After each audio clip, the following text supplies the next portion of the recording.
Good morning, everyone, and welcome to another author interview here on Tales from the Wandering Scribe. I'm your host, Gabriel Garcia, otherwise known as the Wandering Quill and the Wandering Scribe. And today we have another guest making their official debut here on the channel. My guest today is the author of Haggard House and numerous short stories.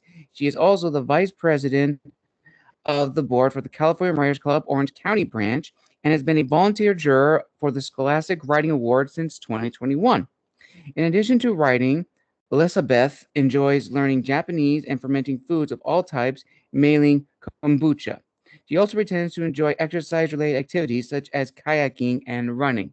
So, without further ado, let's give a huge round of applause to today's guest, author Elisabeth Rhoads. Elisabeth, thank you so much for coming on the show today. Thank you, Gabriel. Thank you so much for having me here. I'm really happy to be here today. Awesome. So before we dive into your book, as well as mention your other short stories, is there anything you would like to share with our viewers and listeners that wasn't covered in the introduction? I think that was a pretty comprehensive introduction. On the note of fermenting, I do have a new batch of kombucha going right now, actually. So it's going well so far. Awesome. Awesome. So I'm actually very curious. What can you tell our viewers about Haggard House, as well as your other short stories that you have published? Yeah, so I started Haggard House. I think I started it back in 2019, towards the end of 2019, actually started writing it. And it's a psychological suspense novel. It's set in the 19th century, so there was a lot of Ooh. research that was involved. And it's about this young man who has a religious fanatic mother, and he falls for the Yes. wrong girl. And so, in order to be able to kind of have his cake and eat it too, so to speak, he learns to trick his own mind so that he can have both women in his life.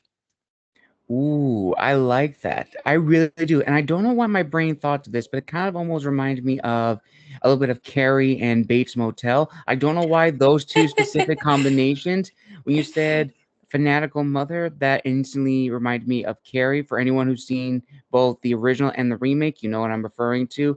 But that is very, very interesting. And I like the fact that you said it's like set in the 19th century because let's be honest, the 19th century when it comes to like literature and like characters during that time, there were some very twisted and messed up characters.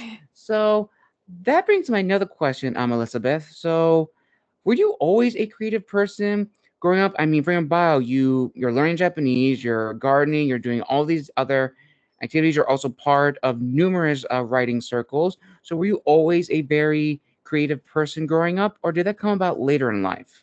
I guess it's funny because I don't really consider myself to be that creative. I think I'm very good at copying is not really the right word, but I'm good at mimicking things, I think. Mm. And it's always something that I've loved to do. I remember reading this story when I was a kid, and it was about this young man and how he saw a painting and he immediately got the idea that I can do that too. And he went out and he got some berries and he smushed them and used the juice to draw his own little painting. And basically the story about the young boy kept doing things like that. And I very much identified with that story because that's kind of how I was. I would see something and I could be like, oh, I could do that too. So I always enjoyed doing that. And I was always writing, actually, from the time I was young. I would write little plays and put them on for my family, force them to watch. um, my brothers, they had to watch my plays. And then I actually started writing my first novel when I was 13. And I had it all plotted out in my mind. And it was just so it was fun at first, and then it got so difficult, and I just completely dropped. So yeah, I kind of got away from writing after high school, I would say. Mm. I kind of just stopped completely in college. It was just, how college is, you get busy and other priorities. But I actually did take a screenwriting class in college, and I think that was kind of my first professional training in writing. And it was very, very helpful. And I got very interested in it. And I actually wrote 2 screenplays afterwards. And that kind of set me on the trajectory of doing more writing until I got to the point where I decided that's really what I wanted to do. Nice. Very, very nice. So now I'm actually curious, Elizabeth. So as you mentioned earlier that your thriller story was written around, 2019. And I'm actually curious, would you consider that to be your aha moment in the sense that you actually wanted to pursue your passion of writing and actually build a brand and career off of it? Or did that come later? Because as you mentioned before, you've been writing, for a long time. You were writing in like your early years Yeah. in school and high school. So what would you consider your aha moment?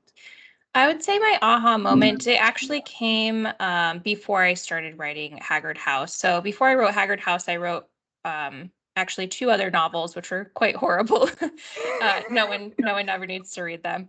But before I wrote those 2 novels, I mentioned I had gotten interested in screenwriting, and so I Hmm. wrote these 2 screenplays. And at the time, I was living in Chicago, and I was just kind of like trying to make a living any way I could. I was actually trying to be an actress. That was sort of my career goal at the time. Um, but while I was in this place in Chicago, one of my jobs was I was a babysitter for an author Mm. and her husband. They were actually both authors. And one night they got back. The kid was already in bed, and the mom said to me, I think they had just been at a writer's salon. The mom said to me, she said, it's interesting that you're trying to get into acting, because she said, I really actually see you as a writer or an author. And I just thought that was very fascinating. I have no idea how she thought of that or where that came from. I suppose I had probably told her a little bit about my screenwriting and things like that, but I just, it really struck me. Something about that really struck me. And it's not like that happened right away, but I think that was kind of my aha moment of this is something that I really want to do, and I want to do it as a career. So basically from that time, I thought, okay, well, I got to write more. So I said, how do you become a writer? And she said, you have to read a lot and you have to write a lot. Yeah, ain't And that the so, truth? yes. So she gave me a list of sort of required reading, if you will. So I worked on that list, and then I started writing a novel. It was actually a Hallmark romance because I love Hallmark romance. And it was actually a really good experience as far as learning how to write, because as you know, Hallmark romances are very formulaic. There's a very specific pattern that you follow. And so it was very helpful because I had that pattern that I could just kind of follow along. And, I had my own characters and all of that, but it was kind of, I think it made it a little bit easier. It paved the way. It wasn't just so, okay, I have to write a whole novel and I have no idea how to do this. So that was helpful in a way. And then, as I mentioned, I wrote a second one, which was equally horrible. That was actually not a romance. That was actually a dystopian novel. Um, Ooh, and then I in 2019 started writing this one. So. awesome. So now let's actually dive into the creation of Haggard House. Okay, so walk me through it. It's 2019. You're now at your computer, or maybe you have a notebook and pen, and you're jotting down the outline of Haggard House, or you're just going in, just writing. So at that moment, what were the goals you had for yourself as the author, as well as the promises you are making to your future readers? So I think at the time that I started writing it, I had no thought of promising anything to my future readers. I just thought I got to get this written. That being said, obviously there's a revision process, and for me that was extremely lengthy. I think I had written the first draft in probably a matter of months, and it was just way too short. I think the story was there for the most part, but it was incredibly short and underdeveloped. And so I started learning how to revise, which was, a whole nother skill set that I hadn't really gathered yet. And so I think that's the point where I started learning, okay, what are the things that a reader is going to get out of this? And so I think probably like a lot of writers, I wanted to write something that I would want to read. I think a lot of writers come into writing, or a lot of writers that I've met anyways, come into writing because they want to write something that they would love to read. And that was definitely the case for me. And I think a good example of a story that kind of matches what I hope the framework of my story matches is Jane Eyre. It's my favorite novel. And one of the reasons that I love it is it has everything in it. And that's what I try to do with my novel is it has suspense, there's romance, there's heartbreak, there's adventure, there's coming of age, it has so many elements and it makes it so rich. And so that's kind of what I wanted to do with my story as well. And so that's what I've attempted to do, whether successfully or unsuccessfully. I guess it remains to be seen. Nice. I'm actually glad you brought up, Jane Eyre, because I was actually going to ask you later down the road, in this interview of like, what books have like helped inspired you as well as other authors. So we will touch on that when we get to that portion. But I absolutely, agree that, for all authors, when we get into this industry, first and foremost, we try to write the books that we wish we had growing up or a story that we would have loved to pick up. And sometimes that's true for some authors. Sometimes it's for different reasons. 9 times out of 10, it's usually because, we want to get the story out there. We just want to tell the world that, hey, we finished the book, or maybe to ourselves that, hey, we actually did something. And on that note, after the whole editing process is done, we now get into the topic of reviews and feedback. So I'm very curious, Elisabeth, when you finish the final draft, or as close to the final draft as you got with Haggard House, did you do any beta reads or arc reads for this book? And what was the overall feedback like from your readers? Positive, very critical, or somewhere down the middle? Definitely. I actually learned a lot through the process of having other readers. So as I said, the first draft was extremely short, underdeveloped, but I was so proud of it. And I sent it immediately to my friend and made her read it. You'll notice there's a theme of me writing something and making other people watch or consume it. But I had her read it, and her, it kind of ended up being a bit of almost like a trap, actually. And this is something that I learned about maybe creating something new and how to handle that work and when to start sending it out for feedback, because I was so early in the process and she gave me a lot of good feedback, which was, oh, she said this is some of the best writing you've done, and she said, it's very interesting, but then there was so much that was undeveloped and so many problems with it, and I just thought, well, if it was so good, how can I even match up to that with the rest of my writing? So I got kind of terrified of continuing to work on the process, because I thought maybe I just can't do that anymore. If maybe this was the best I'll ever have written. And No. so it kind of was, it wasn't negative, but I just learned that, at least for me, and I know it's different for everyone, every writer, but at least for me, it wasn't a good idea for me to send my work out before it was ready. There's a certain point at which I think I kind of have an idea of I'm pretty confident in where it's at now, where I can start sending it out and getting more feedback and constructive criticism and things that I can, change in the story. But early on, I think that was actually not the greatest idea. And again, for me, I know other people, I've talked to other writers and they say, oh, I love having other people's input, early on. It helps me get ideas and stuff. But for me, it's more of like a kind of like a fermentation process, to connect back with the whole fermenting thing. But it takes time, and it kind of has to work on its own, and it just is in there in the background and it's doing its thing, and you just kind of have to trust it. So that was early on, but then of course later I revised it and revised it and revised it, and I sent it to, I can't even count how many people I sent it to. Anyone who said they would read it, Sometimes it was the entire novel, sometimes it was chapters, but it was so helpful because every single person that read it had something to contribute.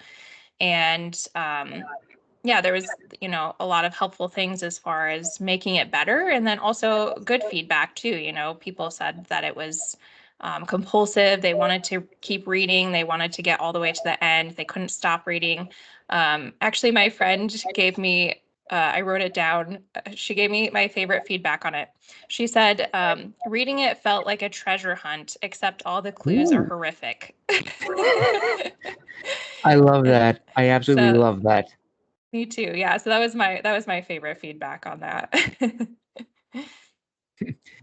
Awesome. And I actually love what you talk about, the fermenting process, because in some way it is true, for all authors, we love getting, feedback and getting, responses from our readers, beta, arc, alpha. But I definitely think it's important to note that there's a process when it comes to the beta reads and when it comes to the editors. Because as I mentioned before, viewers and listeners, the editor, when you give them their work, you want it to be as close to the final product as it can be. So that way it's not a lot of work for the editor. Yes, the editor is going to be looking over grammatical issues, structural issues, or anything that may pop up. But if your book is heavily with all of those three and even more, it's going to be a little bit more difficult for the editor, and your release date may be pushed back a little bit further. So it's always important to understand the uses of the beta readers, alpha readers, as well as the ARC readers and how to best use them. And that comes with trial and error. I myself didn't use alpha, beta, or ARC readers until my third book, Michael, Last Angel of Earth. And now I'm using beta readers to help get the book, polished and edited up to the final draft point so I can send it to my editor to make it crisp and clean. And what I think is also very important, which I'm probably sure you've gotten a lot of feedback on this too, Elizabeth, is, there is a sense of rawness and close bonds between an author and their work, in the sense that it is a reflection of who they are. And this leads to a very powerful question when it comes to, this sense of identity and who we are through our books. Because it is true. In some manner speaking, like just like the books behind you, Elizabeth, I'm sure that the author has implanted some of their character into the story, whether it's like nonfiction, where it's like showing their research, their skills, or fiction. Maybe there's a character that's based off of like a family member or a situation. There is some connection to the book as well as to the author. But I definitely believe in this day and age with social media, it's a double edged sword. Yes, social media allows us to connect with a wide range of individuals, but on the other end, we definitely open ourselves up to trolls, spam, hate speech, and that can be detrimental to an author because now they've exposed themselves. They are in their rawest form. And that can be hugely disastrous for an author's self confidence, their identity, and so forth. Not to mention imposter syndrome's there in the background, just whispering in your ear saying, you're not going to do this, it's not going to be good, you're a failure, and so forth. And that can easily disrail an author's confidence to never ever pick up the quill ever again. So I'm curious, Elizabeth, in your own journey with Haggard House, as well as your other short stories, have you ever had those moments of imposter syndrome or high levels of anxiety? And if so, or if not, what has disciplined you to continue honing your craft to show the world that this is who you are and this is where you are going to stay? Oh, that's a difficult one. Yeah, I definitely do. I constantly have imposter syndrome. I have it right now. Um, I think it's the encouraging thing that I've discovered through meeting other authors and talking with other people and workshops and different things like that is that everyone has it. So there is, I guess, a sense that you're in the game if you have imposter syndrome. So you're already in the right direction if you have it. So that's kind of the positive, I guess, way of looking at it. But yeah, I definitely do have it. And I guess for me, the best way that I try to combat it is for me having a schedule and a system is very important, because that's something you can always fall back on, even when you're not feeling so creative, or even if you're feeling like an imposter. Mm. So for me, I have a scheduled time that I sit and I write every day. And sometimes it's just, staring at the screen for most of that time. But I am there. I'm showing up every day.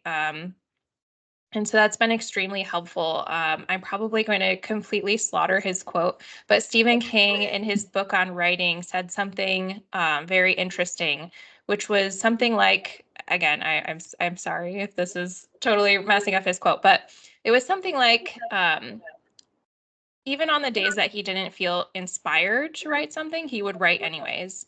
And he said when he went back and he looked at the days where he felt inspired and the days he didn't feel inspired, and he compared his writing, he could not tell a difference. Mm. And I thought that was very fascinating. So I kind of tested it a little bit on my own writing, the days I felt inspired versus the days I didn't. And actually, more often than not, the days where I thought I was just doing, such an amazing job and every line seems to be coming out perfectly, the next day when I would read it, I just thought this is actually worse than the day when I was feeling uninspired. So it's very interesting phenomenon, but I think basically, at least for me, it just goes back to having a system in place and being diligent, because you will have those feelings regardless. Absolutely. And, imposter syndrome is always going to be there no matter what. And I guess it's one of the major crux of being in the creative industry, no matter if it's like in the artist world, the music world, or even the writing world. Imposter syndrome is always going to be in the creative sphere, more so, I think, than any other industry. But as you said, it's always going to be there, but it's how we use it, and we could choose to listen to it, or we can choose to ignore it and push through it, which ultimately comes with trial and error as an author. And I think now that perfectly segues into the business portion of the interview, the business side of being an author, which I'm very, very excited to talk about, Elizabeth. So let's start with almost like the beginning icebreaker. So when you began writing uh, Haggard House, did you have an idea of what direction you want to go with this story? Did you want to go the independent route, hybrid, or traditional? And if so, do you feel that that was the best choice at the time, or if you could, would you have gone a different path? Well, I have a long answer for you. um, so originally I was fully on the train of thought that I had to do traditional. It was traditional or break. I would accept nothing other than a big five deal. Um, and so that's how I started out on that journey of trying to get published. So I learned how to write a query letter. I subscribed to databases of agents where I could, kind of stalk them a little bit, figure out what they're looking for, what do they want. And I just started sending query after query. And actually, this had been my goal even with the previous novels. So when I wrote that really awful Hallmark romance, I did actually pitch that as well. And Oh, I actually pitched it to Hallmark and they didn't want it. But oh, it was good. At least they responded. So even from the very beginning, that's something I'd really wanted. Um, and I think for me, and I think, yeah, not to speak for other authors, but I have come across this as well. But you kind of want the validation of that, right? If one of the big five publishing houses um, chooses to publish your manuscript, it really means something. It means they believe in it enough to put a lot Hmm. of money and effort and a lot of people's time behind it, and believe that it will be successful.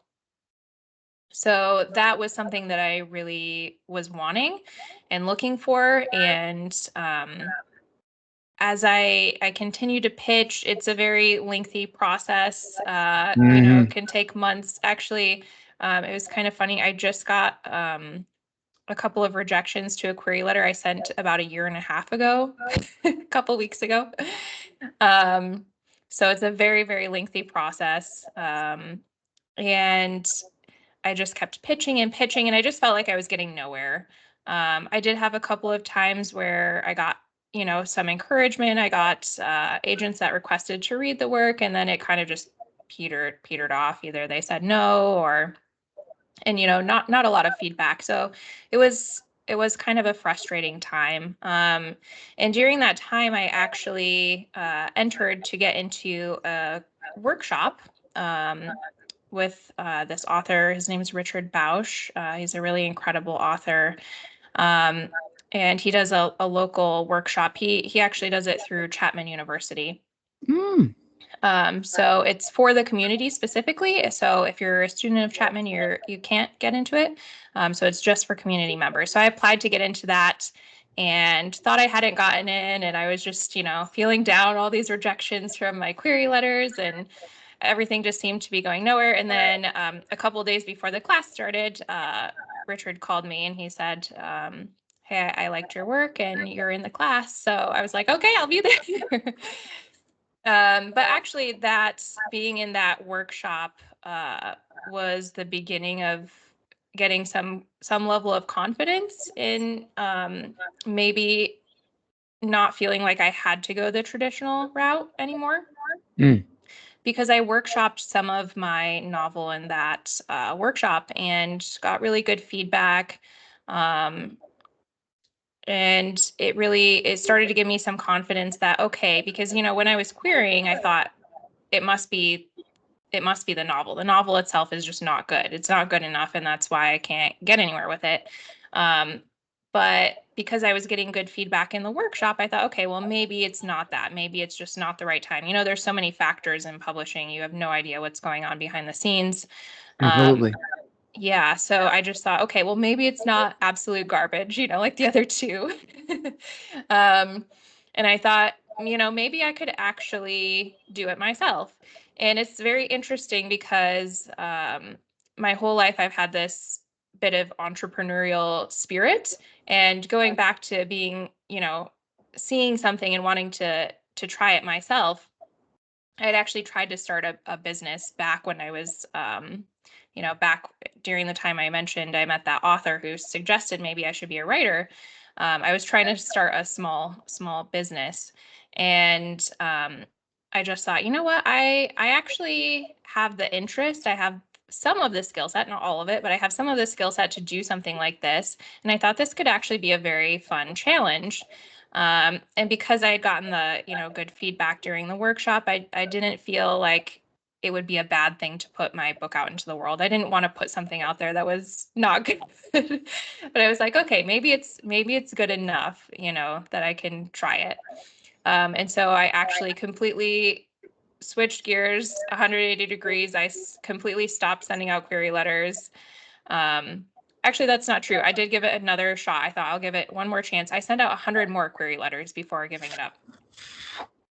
And then got nothing. And then I decided, okay, well, I really gave it my best shot, like there's not much more I can do on this. And so I decided I would self-publish. Wow, that is quite the answer, Elizabeth. That is indeed quite the answer. And I also thank you for bringing up Chapman University because I live in the Orange area, so that's not far Right. from me. So I may have to go and check that out, or for my friends who are at that university to look into it. But that is really, really fascinating. And you're absolutely right. Really understanding, where your story fits best for you, as well as where you stand as an author. Now, of course, that can always change with every new story Hmm. that we write. One story may be good for independent publishing. The other story may be good for indie traditional publishing. Whatever decision you make, it's all based upon your experiences and what you believe is the best decision. But what I do feel is important to note that, especially as you mentioned before, it was traditional or break because that was the mindset for a long time. I mean, independent publishing, when it was still in its infancy, was viewed as, lesser or not professional compared to traditional publishing. But now more than ever, I've had a lot of authors say on the show that it's been incredibly difficult to curate to traditional publishing houses because there is this gatekeeper mentality for these big publishing houses, Macmillan, uh, HarperCollins, Penguin Random House, Tor, Forge, whatever. And I do understand from their point of view, they have to make money. They are a business.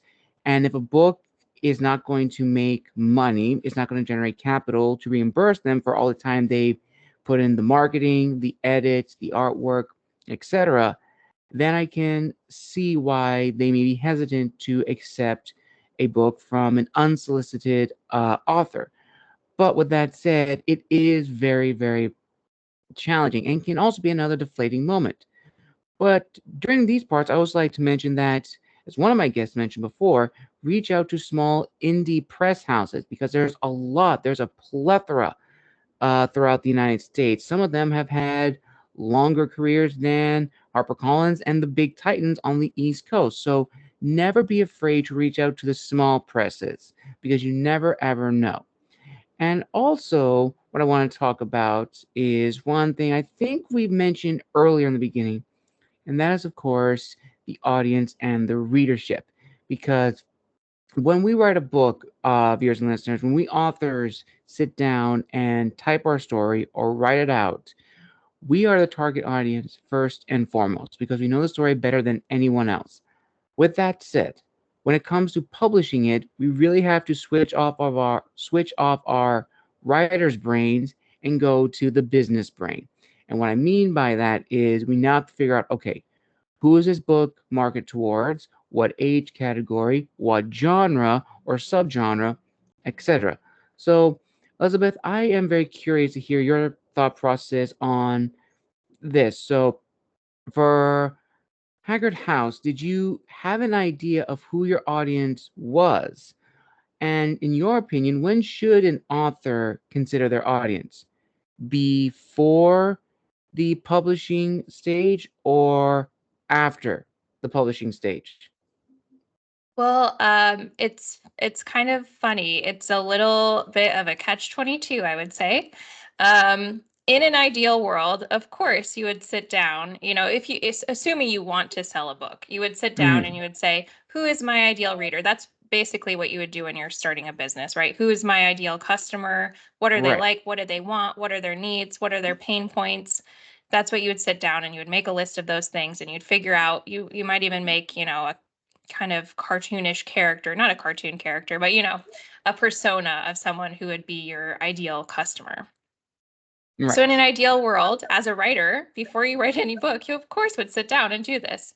Um, in reality, that doesn't happen. Mm-mm. I've even talked to some agents and editors, and of course that would be their preference that you would do that first. But as a writer, it's not really what you're thinking about. You mentioned, that you're probably writing for yourself. Not all the time, but again, a lot of times people do write something for themselves. And even if it's not just a story that you would want to read, you're coming up with something that's special to you. It's the creative act. And honestly, I don't think that is a good place to start Mm, thinking about those things, even though ideally, of course, if you want to sell it, you would, because it's going to morph into something that it might not otherwise, if you didn't do that. It kind of, I think, would lose some of the creative edge, some of the originality, because if you're just playing for the crowd, you're going to do what's already been done before that's mm, successful. And you see those movies, the franchises that are just, it's the yes. same thing over and over. And of course, you can understand you need to make money and you want to make money. And there's that business side of it. But if you're doing it to create something new, I don't think it's a good idea to start out by thinking about who your ideal reader would be. That being said, if you do want to sell it, if you want to make it some sort of, if you want it for more than just your friends and family, and you want it to be out in the world and sell copies, it's something you have to think about at some point. Where in the process you're going to think about that, I don't know. But for me, it was definitely more towards the end of writing it. And it was more like, okay, I have this story that someone like me might like to read. Who is that someone like me? And so that became kind of my point for figuring out who my ideal reader might be. Awesome. And speaking of readership, I also think that the readership is probably more challenging as opposed to the audience, because the audience is a very broad, very vast organism. But the readership, those individual people who are going to pick up your stories, that's the most difficult thing to really uh, probably nail the point on, so to speak. And I've talked to a lot of authors on this discussion of readership, and within readerships, you have the three main age groups, which is YA, NA, and adult fiction. And there are a lot of books that are supposedly marketed to YA that are not YA. And the reason I bring this up, viewers and listeners, is that this is an example of really understanding where your book falls in the audience bracket. Not so much the genre of writing or the types of readers, but specifically the age group of your characters, because that is going to be a real selling point. Because let's be honest, I'm pretty sure a lot of authors who, let's say, wrote a very murder mystery, very intense thriller would feel uncomfortable if someone younger was reading their story and it's like, nope, nope, not for you, not for you. I don't care if you enjoy it, but this book is not for you. And that just comes with fine tuning really your readership. So, Elizabeth, where would you say Haggard House falls on these three age groups in terms of readership? And was that a difficult process to really fine tune and really get right? As far as the age group, I guess it's definitely adult. I mean, it's a dark psychological thriller, so yeah, it's certainly not intended for teenagers or anyone young. So that was kind of an easy one for me. But it was interesting because I went to, back when I was on board the, traditional publishing route and trying to get into that. Mm. I went to a conference where you could pitch agents live, and one of the agents that I pitched, so I think I mentioned that my story, it's kind of like a coming of age. So actually the story spans about, I should probably know this exactly, but about 18 years or so.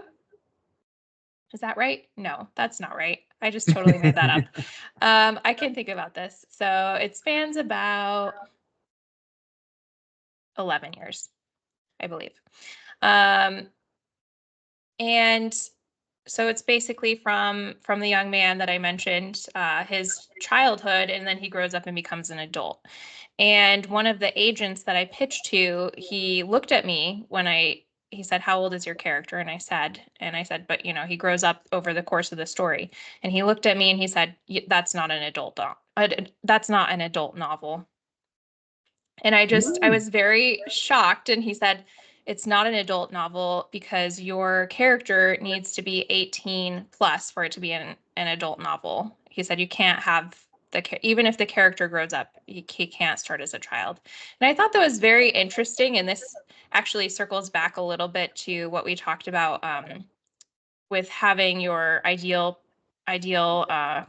reader, I guess, in mind, your Mhm. reader persona. Because if I had known that or thought of that starting writing, it would not be the same story. Absolutely would not be the same story. Because I would have started from the point of, oh, well, I can't have someone who is younger than 18 if I want to write an adult novel. But it is interesting because, there are so many examples of novels where there is a young character that grows up that are meant for adults. I mean, an old example, but Jane Eyre, my, favorite novel, is one of them. And so that was very interesting. And yeah, I think you do have to be a bit wary. You have to be aware of the market, I think, but maybe be a bit wary of people who are so confident about saying, this has to be in this type of story. Absolutely. And I'm actually glad you brought up Jane Eyre again, because that actually now leads perfectly into the next question, which is, this balancing act between, an author's individuality in their storytelling, as well as the stories and authors that we've grown up with. And the reason why I think this is a very important discussion is that, as you mentioned earlier, you know, there's a lot of books that are written in the very same style, like in the sense of like the plot structure is very same, because the same story has been told numerous times over and over. That's why you have so many different franchises that have the same plot. They beat the same drums or something along those lines. Or the archetype characters exist in different media. And of course, that's fine. That's absolutely fine. That's a familiarity.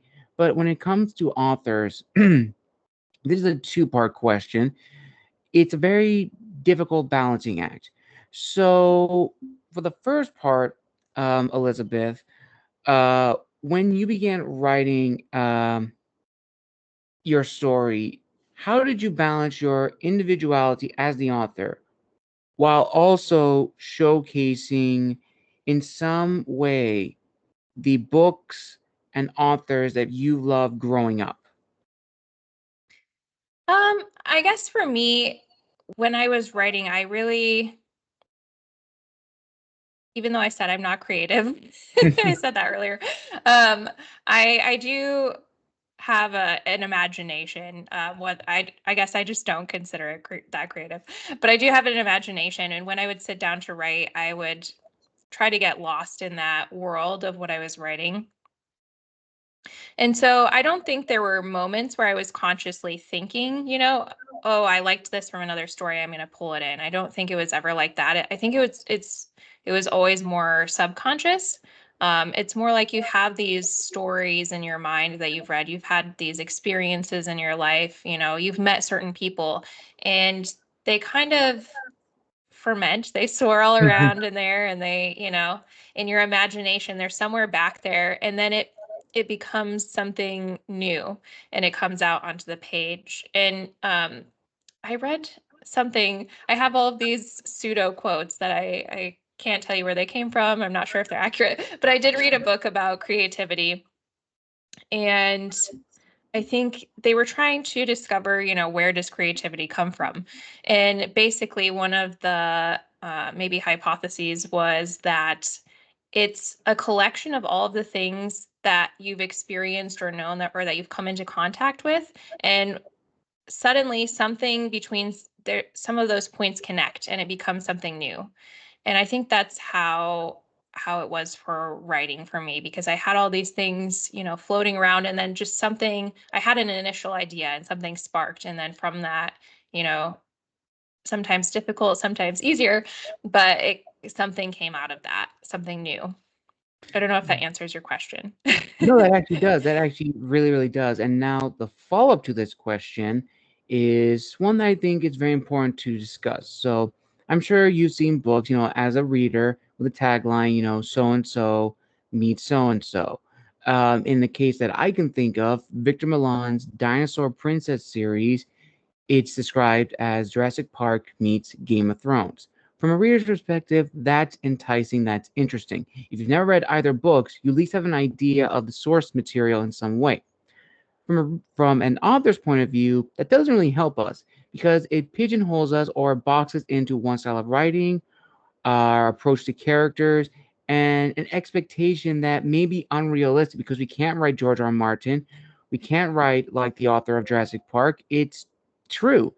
And sometimes readers need to understand that we're not trying to be like those authors. We're trying to be ourselves, because when people open our books, we want them to get an idea of how we approach storytelling. So, what are your thoughts on this topic? Well, I definitely, it makes sense what you're saying. I think that resonates with me a little bit. You don't want to pigeonhole yourself. And it does set up reader expectations, because if they read it and they say, for example, I've compared my story, not that I've had anything negative happen because of this, but I have compared my story to maybe like a Gillian Flynn style. Hmm. Um, and so I can imagine, if someone is, they're expecting a certain thing from that. It's usually more crime, and mine's not necessarily crime, but there is something about that style, the atmosphere, that I think really connects with my story. And I can imagine a reader coming away from that and saying, this was not at all like her writing. What are you thinking? And, getting some sort of bad review. Um, and that can happen because you are kind of setting up an expectation. Um, but as you said, at the same time, it is helpful for readers to have an idea of, what am I getting into? Is this going to be interesting to me? And so, yeah, I think it's kind of a balancing act. And I think you, at least maybe I try to say something where it's obvious that I'm not saying that I am this author. I'm not saying that my writing is exactly like this, but there's something similar here. Absolutely, 100%. And before we get into the other questions other than the side, I do want to touch on something that was mentioned in your bio that I think is very interesting to talk about. And that is, of course, your role in these writing councils. The first one is, of course, you as a juror for the Scholastic Awards. And the other one being, of course, you are the vice president of the California Writers Association for the Orange County branch. So I'm curious of how you got involved in both of those amazing organizations, and what have you learned from your time with them, and how it's helped you as an author? It's oh yeah, it's helped incredibly. So when I first moved, so I mentioned that I lived in Chicago, so I moved here with my now husband back in 2019, around the same time I started my novel. And at that time, I just thought I would see, what writing groups are around here. So I just did, a little Google search, and I think I found some article that said the 5 best writing groups in Orange County or something like that. And so I picked one and I emailed them, and they said, yeah, they had a requirement that a certain percentage of the members had to be published, and I wasn't published yet. So I said, is it going to mess up your percentage if I join as an unpublished member? And they said, no, we have room for you. We have plenty of published authors, so come on in. So that was great. So that was the start of my being a member of the California Writers Club, Orange County branch. So maybe just a little bit of information about what they are. It's a statewide organization, and they have 21 branches across the state. They were founded in 1913, Ooh. and it's a nonprofit. And actually, Jack London was one of the original members of the club. So this is the Orange County branch, and I just got involved, and I thought I'll just show up. Like, my goal was just to show up for every meeting. That was it. I didn't know what I was doing, but I would just show up for every meeting. And after doing that for a while, someone on the board approached me, and she said, we noticed you at the meetings. Would you be at all interested in getting involved with the board? And so I said, yes, please. And so I actually started out as the treasurer. And then after doing treasurer for, I think I was actually filling in for someone else's term. So I did it for less than the full term, but close to a couple of years. I became the vice president, which is my current role. And yeah, it was incredibly helpful because, one, we have the monthly meetings where speakers come, writing published authors. They talk about the craft or the business of writing. And it was so helpful to learn from them. And then also, because I'm a little bit more deeply involved now, it's actually given me an even deeper experience because of the relationships that I've been able to form, and getting to find out about things like the Chapman workshop. I had no idea that existed, and someone at the club told me about it. Awesome. That's So you incredible. find out. Yeah, so you find out about these things. And then with the Scholastic, that's actually hand in hand with the California Writers Club. The Orange County branch partners with Scholastic every year. And basically, the partnership agreement is that we will judge a batch of the Scholastic writing entries that get sent in from this area, actually. And so that happens every year. And this year it was really cool because I had always just been one of the jurors, but this year I actually coordinated the entire effort with Scholastic and our club. So I was actually, figuring out which of the club members would get which batches to judge and things like that. So it was really, really cool because I started out as one of the jurors and then I was coordinating the whole effort. Awesome. Well, I have to reach out to them sometime because I really have been looking into, as you said, you know, other writing groups, writing circles, and while I've made my own circle from the numerous authors that I've had the privilege and honor to meet on my channel, it would be amazing to meet a local group here in California. And funnily enough, I also live in Orange, well, the city of Tustin, so I'm not that far away from wherever they might be, hopefully. So that will be Right. definitely something to look into.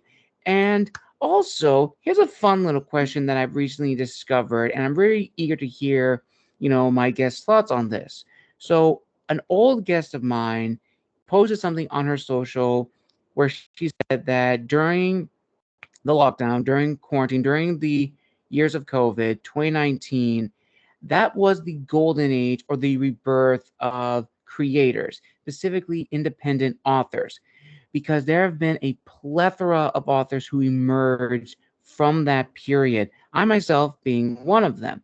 And as yourself too, your book was around that same time. So I am curious, Elizabeth, in your opinion, did a golden age emerge from that period?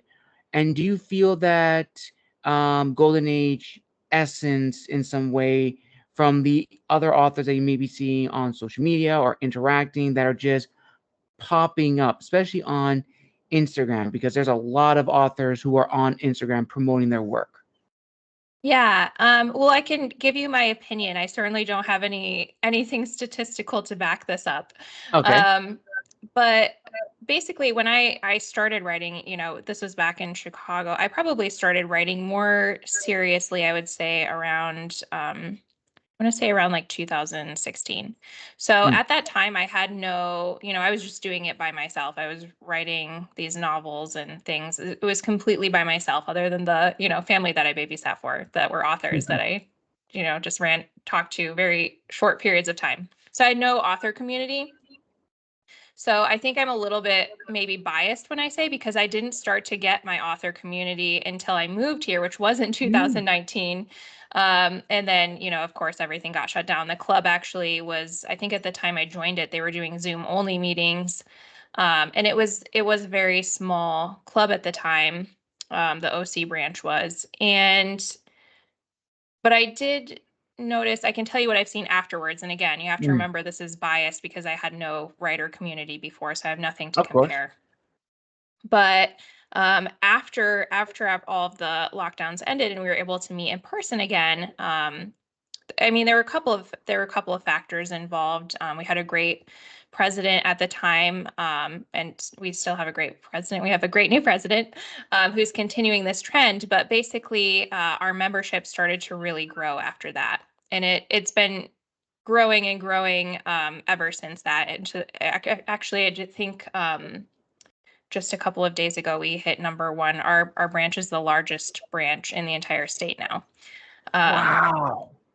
and we were nowhere close to that before. So there's definitely been exponential growth in our club, and I've seen it because I was there from the time it was 30 members meeting on Zoom, um, and so there was a huge growth there. And then I again, it's difficult to say because I was querying before that 2019 time. I had pitched a couple of or I had pitched the one other novel and a children's story actually, um, and I felt like the agents got back a little bit quicker.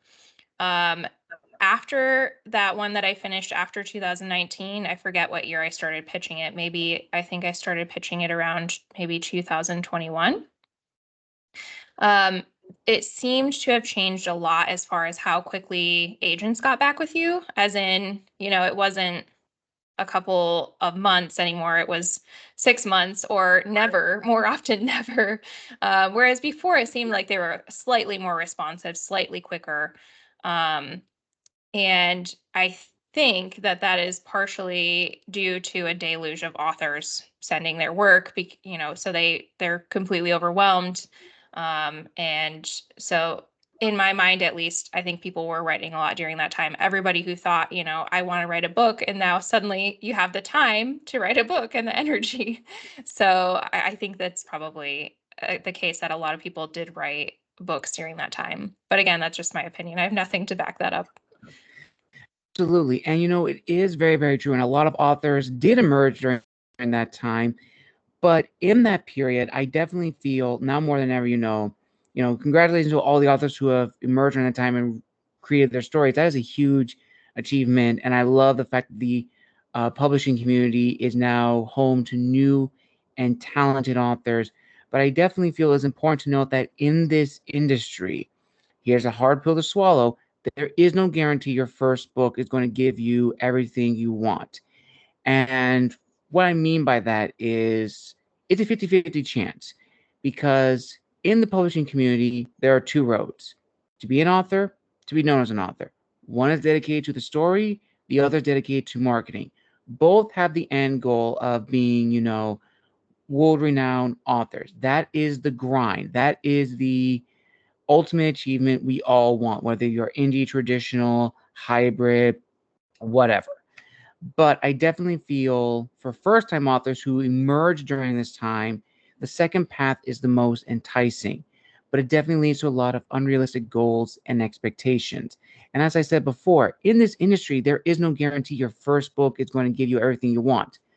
With that being said, there are many authors whose book did give them that status. Probably the one that I know probably the most that's gone a lot of leeway is the author of the what is it, Golden Wing or Onyx Storm. I remember that was like during like 2019, and that just skyrocketed. I mean, that is probably the Iron Wing. That was, I think, that was the one book series that was all social media talked about. And now Onyx Storm. I mean, that is a huge accomplishment.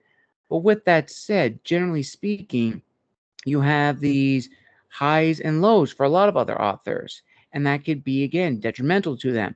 There's been a lot of authors who I've had on the show who have said they had friends who gone to this industry for the wrong reason. Within 3 weeks, their passion was dead. So, Elisabeth, I turn over to you to hear your thoughts on this topic, where, yes, it is true. In this industry, it is a 50-50 chance if your book is going to be the overnight success you want it to be. But even if it doesn't reach that success initially, it shouldn't stop you from honing your craft as an author if this is truly the industry you want to dedicate your life to. Definitely. And most authors that I know that have been traditionally published, I don't know that I don't think a single one of them, it was their first book. I think it was, book 4, 5, 6, continue the number, until Mm-hmm. you get to one. So I think, yeah. And even with myself, not that I ever did break through in the traditional publishing, but I had written two before I had the third one that I was really, pretty seriously pitching.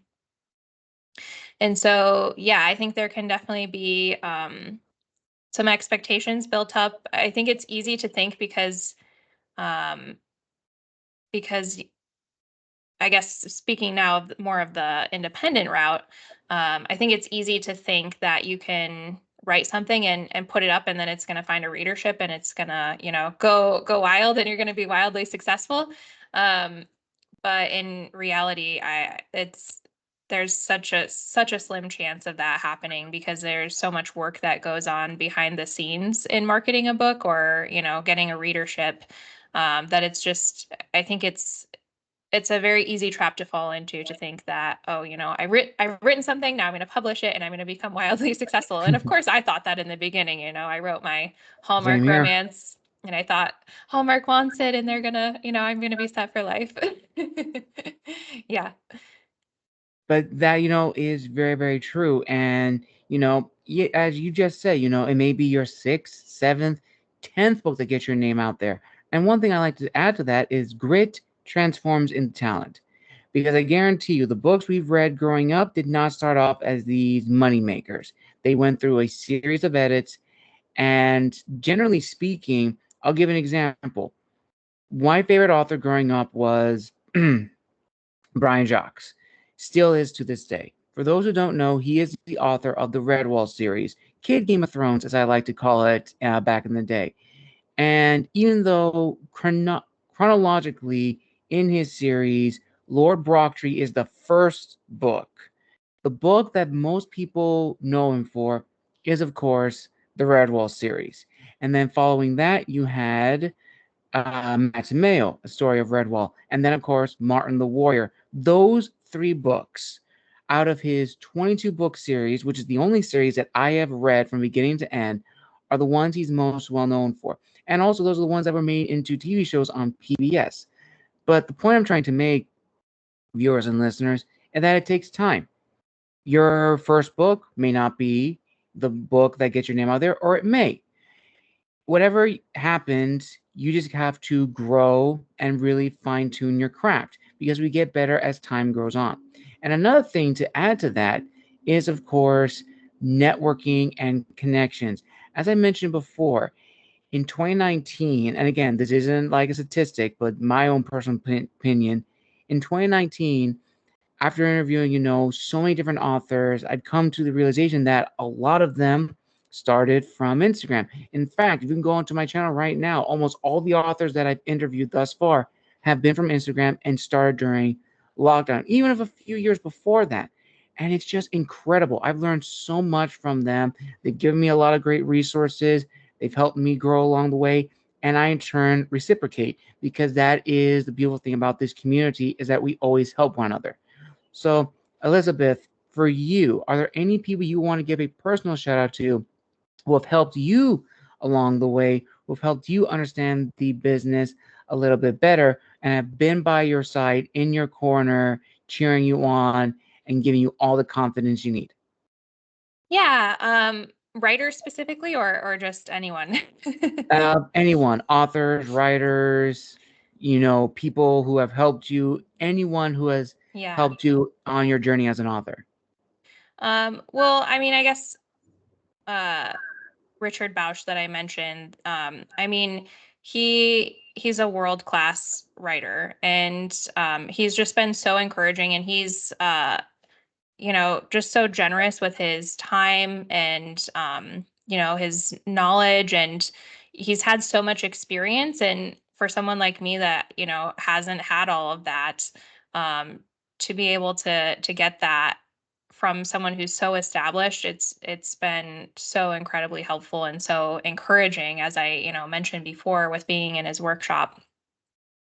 So that's one. And then yeah, just all of the people, even everyone that I've met has added something, to, whether it's to the story, or like you said, when you're talking to people, you get so much information, you find out so many things you had no clue about before. And so the members of my workshop, all incredibly helpful, so kind and generous with their time. My family, for reading my stories, my husband for listening to, me talk about my stories constantly. Yeah, everybody in my life has contributed. It's hard to pick someone, I guess, because everyone's contributed. Absolutely. That is very, very beautiful, Elizabeth. So now we've arrived at the final question of this amazing interview. So here it is. Everything you've learned thus far, Elizabeth, on this journey of yours, from being part of writers' groups, from meeting other authors, going to workshops, fine tuning and honing your craft, what is your word of wisdom to fellow authors and writers listening and or watching this interview right now? Um, I think I mentioned in the beginning I was very dead set on, doing the traditional path. So I think my advice is just to both in publishing and in the act of writing itself, not to get so caught up or so tied down to one idea, because you have no idea what's going to happen. The vision that you have of how something may turn out is probably not at all anywhere close to how it's actually going to turn out. And that applies to writing as well as publishing. I had this novel that I was this is post Haggard House. I had this novel I was trying to write, and there were parts of it that I liked, but there was a lot wrong with it, and it just wasn't working. And I had this thought that maybe it could be a short story, and I just thought, no way, I put way too much work into this. There's no way I'm turning it into a short story. And guess what? It ended up being a short story. So yeah, just not to hold too tightly to your ideas, because it's just not going to work out. No matter what you think or what your image or vision is, it's not going to work out the way that you thought. And maybe the way that it does work out is actually better than what you thought. So just don't hold too tightly to your ideas of how things should go. Beautifully said, Elizabeth. Beautifully said. And with that, viewers and listeners, we conclude another amazing author interview for the month of February. I want to give a huge thank you to Elisabeth Rhoads for making her official debut here on the channel. Now, before we end, Elizabeth, are there any announcements you would like to make? Any books coming out? Any applications that you are doing for any current works? And where can people find and engage with you on social media? And do you have any published works that people can check out? Yeah, so I'm actually doing something kind of interesting with Haggard House. I'm actually publishing it as a serialized novel on Substack.